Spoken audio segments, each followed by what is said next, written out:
A very good morning to you. Welcome to the midweek edition of the AM show. And boy, are we glad to have you. From us to you, thank you as always for joining us. As always, you know that I'll be serving you the news shortly, but let's give you some scope on what to expect on the show this morning. So starting off right after the news, we'll serve you the news review. We're joined by our usual culprit, if you like, Dr. Kwame Asah-Asante. He's a political scientist and Director of the Center for European Studies at the University of Ghana. He'll be right here with us, well, I should say, via Zoom, joining us for that conversation.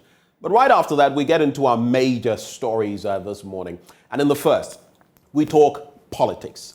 The governing New Patriotic Party has finally come out with its schedule as far as the presidential and parliamentary primaries are concerned. It makes mention of the fact that in November this year, the presidential aspirants are going to go through the process, and we shall know who leads the MPP into election 2024. But they also add that if there are more than 5 contenders, they are going to organize a special conference to deal with that situation.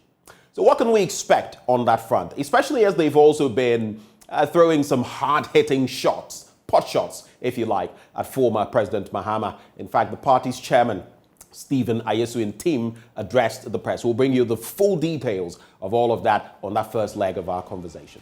But on the second leg, trouble is still brewing. You could call it a storm in a teacup. It's all about the Boku saga. It's not come to a close yet. There's a lot of wrangling going on. And in recent times, 3 immigration officers were shot at. There have been Facebook posts alluding to this or that, but one of them lost his life. 2 are in critical condition. This morning, we explore why that spark has led to the flame of maybe not insurgency, but violence that we're seeing in the Boku area, and what we can do in the next few days, weeks, and months to stem the tide of same. We'll bring you details on that right here on the show.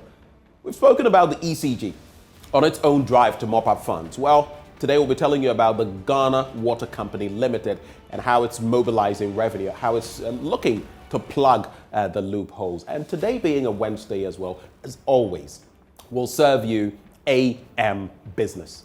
It's a full show. We're giving you a starter, the main course, and dessert. You don't want to be anywhere else. So stay with us on the AM show. Up next, the news.